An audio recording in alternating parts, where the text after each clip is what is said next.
Students,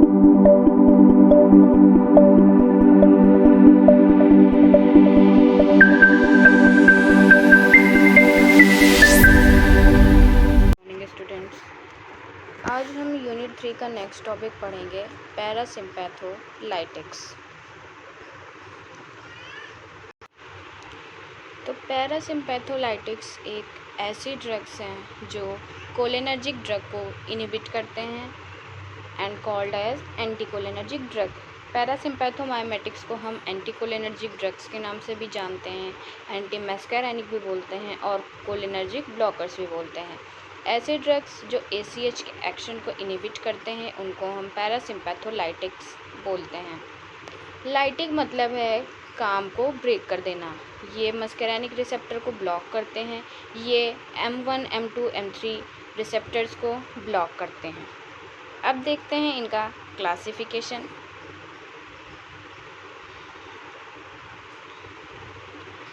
इनके types के हिसाब से अगर हम क्लासिफाई करेंगे पैरासिम्पैथोलाइटिक्स को, तो ये ड्रग्स मेनली मस्कैरेनिक रिसेप्टर को ब्लॉक करेंगे। ऐसे ड्रग को निकोटिनिक रिसेप्टर पे ACH के बाइंड होने को रोकते हैं। वो दो तरह से जान सकते हैं, जैसे कि न्यूरोमस्कुलर ब्लॉकर्स और गैंग्लियोनिक ब्लॉकर्स। ठीक है, अब देखते हैं कि ये फर्दर दो तरह से डिफाइन किए गए हैं।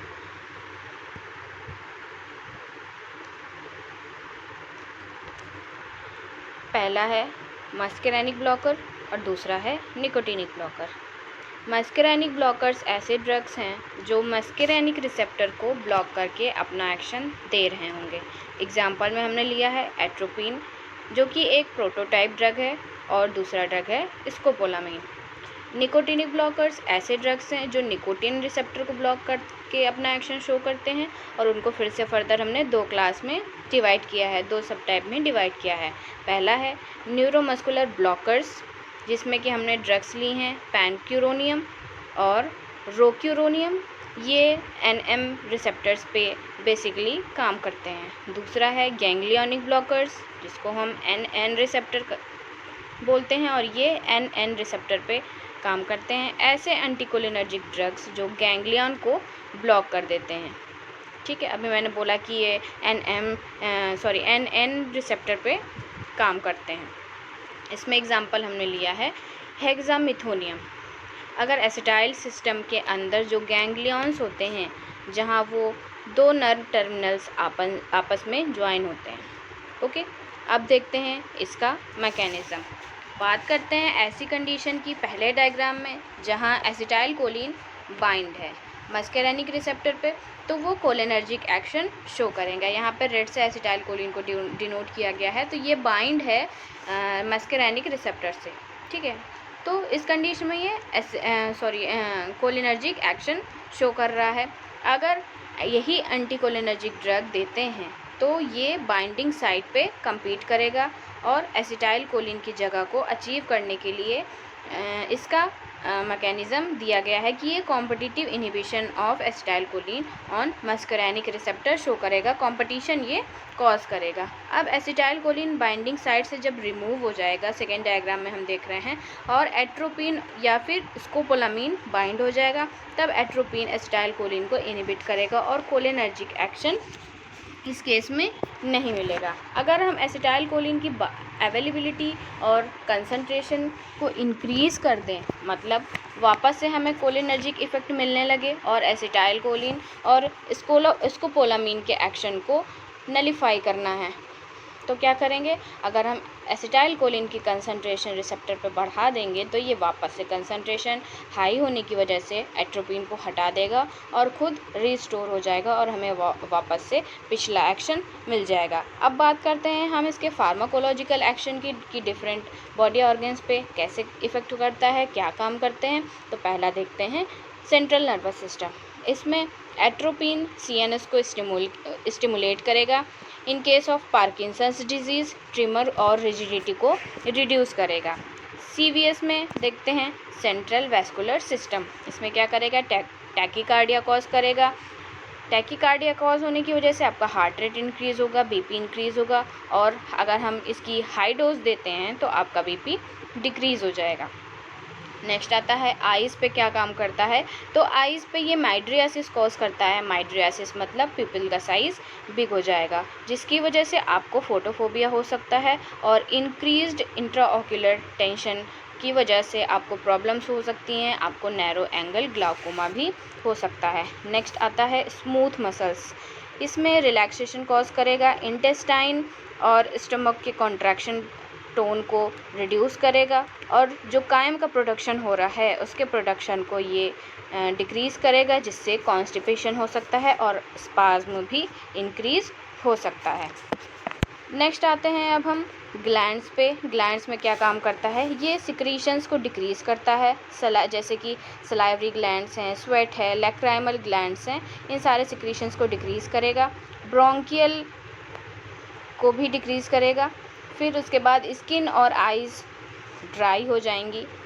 ड्राइनेस कॉज करेगा स्किन और आइज़ में, और इस ड्राइनेस की वजह से आपको टॉकिंग में प्रॉब्लम होगी, स्वेलिंग में प्रॉब्लम होगी, बिकॉज सिक्रीशंस को ये डिक्रीज़ कर रहा है।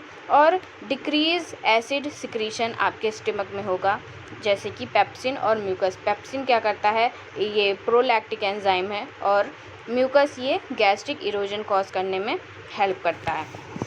ओके, नेक्स्ट पॉइंट पे आते हैं जो है बॉडी टेम्परेचर। बॉडी टेम्परेचर पे क्या होगा कि ये बॉडी के टेम्परेचर को इंक्रीज़ कर देगा जब हम इसकी हाई डोज लेते हैं, because of decreased sweating. Sweating level decrease होने की वजह से बॉडी का टेम्परेचर इंक्रीज़ कर देगा by distributing thermoregulatory centres. Okay, next point is local anaesthetic. ऐसे ड्रग जो बॉडी से पेन के सेंसेशन को रिवर्सिबली ब्लॉक करते हैं, ऐसी ड्रग्स को बोलते हैं हम लोकल एनेस्थेटिक। ये माइल्ड एनेस्थेटिक इफ़ेक्ट कॉज करते हैं कॉर्निया पे। ओके, अब हम देखते हैं ड्रग्स के हिसाब से पैरासिम्पैथोलाइटिक्स का क्या क्लासिफिकेशन है। पहला है नेचुरल एल्कलॉइड्स। ऐसी ड्रग्स जो डायरेक्टली नेचुरल रिसोर्सेज से ऑब्टेन की जाती हैं उनको हम नेचुरल एल्कलॉइड ड्रग्स बोलते हैं। एग्जाम्पल में हमने 2 ड्रग्स ली हैं, एट्रोपिन जो कि ऑब्टेंड होती है एट्रोपा बेलाडोना से, दूसरा है स्कोपोलामीन जो कि ऑब्टेंड होती है हायोसाइमस नाइगर से, जो कि एक प्लांट है। दूसरा है पॉइंट सेमी सिंथेटिक एल्कलॉइड्स। कुछ ड्रग्स में मॉडिफिकेशंस करने के बाद नेचुरल सोर्स से जो ड्रग्स ऑब्टेंड हुई हैं, जो डिज़ायर्ड प्रोडक्ट ऑब्टेंड हुए हैं, उनमें कुछ मॉडिफिकेशन करते हैं तो उन ड्रग्स को हम बोलते हैं सेमी सिंथेटिक एल्कलॉइड्स। इसमें भी हमने कुछ एग्जांपल्स लिए हैं, जैसे कि होमाट्रोपिन है, होमाट्रोपिन मिथाइल नाइट्रेट है, एट्रोपिन मिथाइल नाइट्रेट है, ये सारे आपके सेमी सिंथेटिक एल्कलॉइड्स के एग्जाम्पल हैं। Third point is synthetic alkaloids. ये सिंथेसाइज्ड होते हैं chemically to obtain desired compound. Okay, हम इनको लैब में सिंथेसाइज करते हैं कि हमें जो भी हम प्रोडक्ट चाह रहे हैं, तो जो भी हम प्रोडक्ट बनाना चाह रहे हैं उसके हिसाब से हम उसको बना सके लेबोरेटरी में। फिर फर्दर इस क्लास को हमने 3 सब क्लास में डिवाइड किया है। पहला है for ophthalmic use. Ophthalmic use में कौन कौन सी ड्रग्स हैं, cyclopentolate, next is tropicamide and eucatropine. As spasmolytics में कौन कौन सी ड्रग्स हैं, मिथैंथेलिन, डाइसाइक्लोमीन, प्रोपेंथेलिन। पार्किंसंस में यूज़ होने वाली कौन सी ड्रग है, बेंजाट्रोपिन और chlorphenoxamine. Next class is drug specific to M1, M2, M3 and M4 receptor. हर रिसेप्टर्स के लिए हमने अलग अलग ड्रग्स क्लासिफिकेशन किया है।